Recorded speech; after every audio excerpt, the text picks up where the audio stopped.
first week of Lent. First reading, a reading from the prophet Jonah. The word of the Lord came to Jonah a second time.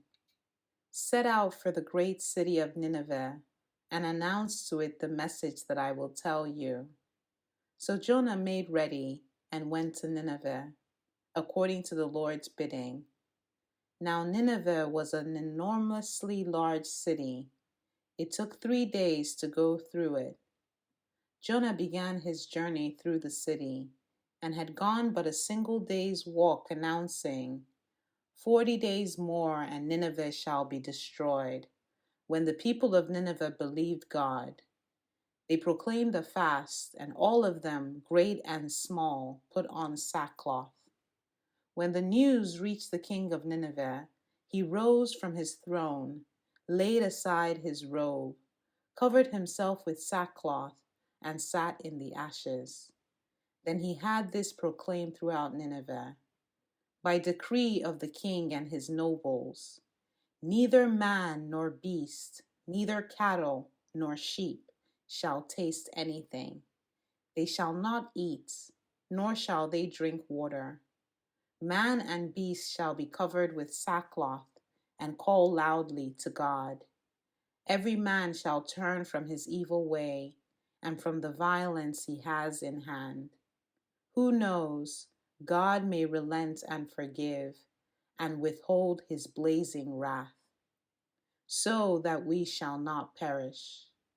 When God saw by their actions how they turned from their evil way, he repented of the evil that he had threatened to do to them. He did not carry it out. The word of the Lord.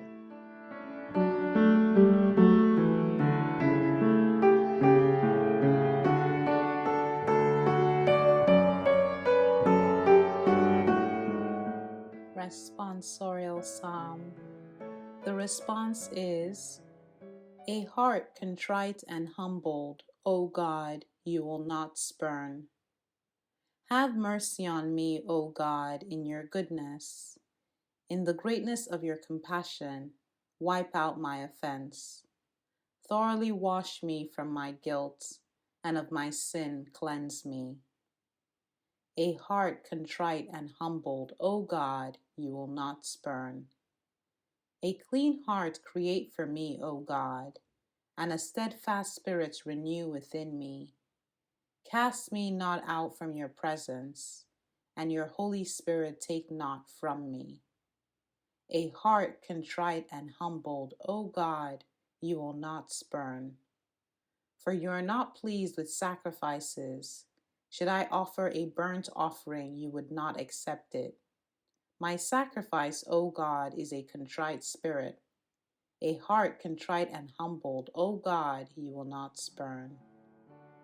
A heart contrite and humbled, O God, you will not spurn.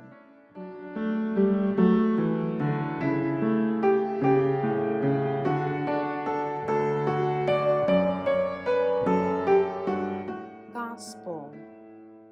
A reading from the Holy Gospel according to Luke. While still more people gathered in the crowd, Jesus said to them, this generation is an evil generation. It seeks a sign, but no sign will be given it, except the sign of Jonah. Just as Jonah became a sign to the Ninevites, so will the Son of Man be to this generation. At the judgment, the Queen of the South will rise with the men of this generation, and she will condemn them, because she came from the ends of the earth to hear the wisdom of Solomon. And there is something greater than Solomon here. At the judgment, the men of Nineveh will arise with this generation and condemn it, because at the preaching of Jonah they repented, and there is something greater than Jonah here. The Gospel of the Lord.